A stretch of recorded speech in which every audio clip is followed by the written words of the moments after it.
Hello guys, नमस्ते। आप सभी का मेरे YouTube channel study with R S Godara पर हार्दिक स्वागत और अभिनंदन है। मेरे मित्रों, आपसे अनुरोध है कि इस चैनल को आप जितना देखते हो उतना आगे शेयर करें और सब्सक्राइब करें, ताकि मुझे भी पता चले कि जो मैं मेहनत कर रहा हूँ उसका मुझे कितना परिणाम मिल रहा है। ये आपकी ओर से मेरे को एक प्रकार का रेस्पॉन्स है। तो अपन ने पहले सर्वप्रथम फोनेटिक सिंबल के बारे में पढ़ा था, और इसी कड़ी में अपन ने जो मोनोफथोंग, डिप्थोंग्स और कॉन्सोनेंट सिंबल के बारे में पढ़ लिया था। इसके बाद में अपन ने जो सिंबल का कितना ज्ञान प्राप्त किया, इसके आधार पर आज अपन फोनेटिक ट्रांसक्रिप्शन के बारे में पढ़ेंगे।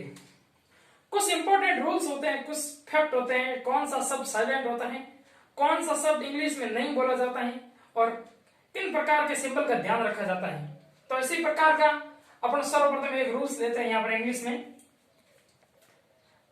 किसी वर्ड के लास्ट में यदि सिंगल ई आए, किसी वर्ड के लास्ट में क्या आना चाहिए? सिंगल ई आए, और उस ई से पहले यदि कोई वोवल आए तो ई साइलेंट हो जाएगा।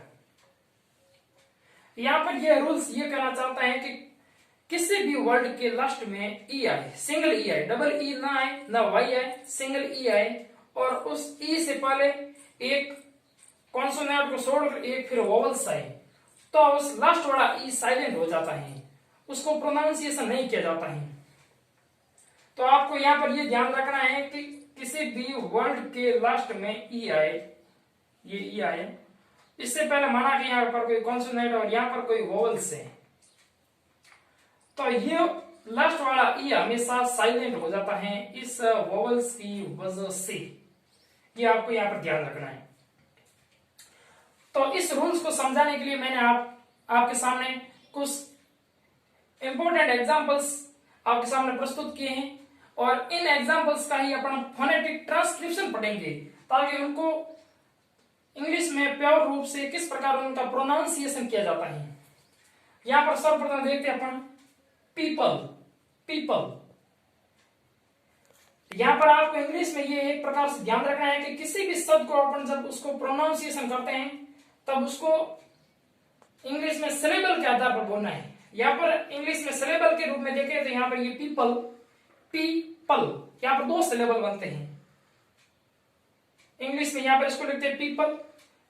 सर्वप्रथम देखते हैं यहाँ पर पी का यहाँ पर पी आ गया, बड़ी ई का यहाँ पर आई आया, और इस बड़ी ई को दर्शाने के लिए यहाँ पर दो विसर्ग लगाते हैं।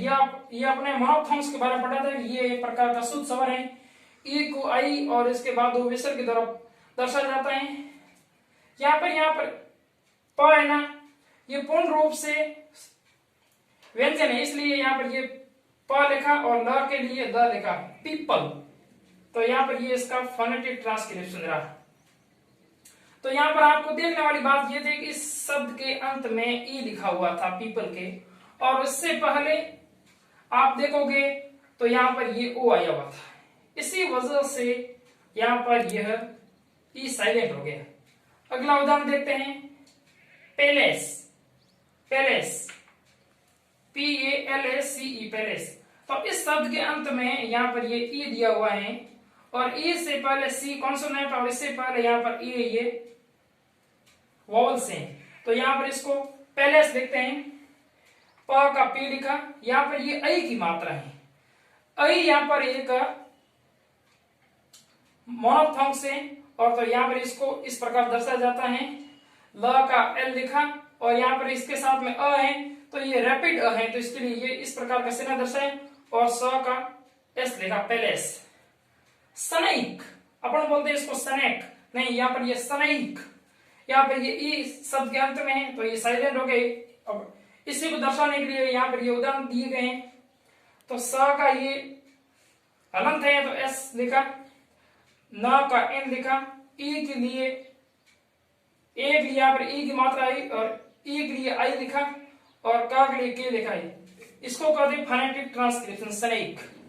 अगला शब्द आता है जहां पर सामने अपन इस शब्द को हमेशा अशुद्ध और गलत रूप से उच्चारण करते हैं। अपन सामने तो बोलते हैं पुलिस आई, पुलिस या पॉलिश बोलते हैं। इंग्लिश में ज्यादातर लोग बोलते हैं पॉलिश या पुलिस बोलते हैं, परंतु ये दोनों शब्द गलत हैं। इसके लिए शब्द सही होता है पुलिस। आपको इस शब्द को आज के बाद ध्यान में रखना है कि पुलिस को कभी भी पुलिस नहीं बोलना है। हिंदी में पुलिस बोल सकते हैं, इंग्लिश में पुलिस नहीं बोलना है, इसको बोलना पुलिस। पी लिखा, प का, यहां पर ये रैपिड अ आया, ल के लिए एल आया, यहां पर बड़ी ई की मात्रा है इसलिए आई के बाद विसर्ग लग गया और स एस लिखा पुलिस। इसके बाद आता है स्नेह। स्नेह, यहां पर ये आर है, आर भी साइलेंट हो जाता है और आर के बाद में ई है तो ये ई ए की वजह से साइलेंट हो गया। इसको लिखने के लिए स को एस लिखा, न को एन लिखा, ए को ई की मात्रा दर्शाए और इस अ को इस प्रकार से दर्शा दिया स्नेह। अगला शब्द लिखा है यहाँ पर ड्राइव। ड्राइव, इसमें अपन बोलते हैं सब बोलते समय इसमें दो सिलेबल बोलते हैं ड्राइव, ड्राइव। तो यहाँ पर इसको दर्शाने के लिए डी का ड्रा का लिखा, डी लिखा, र का आर लिखा, इसमें आ की मात्रा आ रही है इसलिए आ लिखा और ई का आई लिखा और वी का वो ड्राइव। तो ये विद्यार्थी हो गया रूल्स। और इसी के साथ मैंने एक और यहाँ पर लिखा है कि कुछ ऐसे शब्द होते हैं जिनमें बी साइलेंट होता है।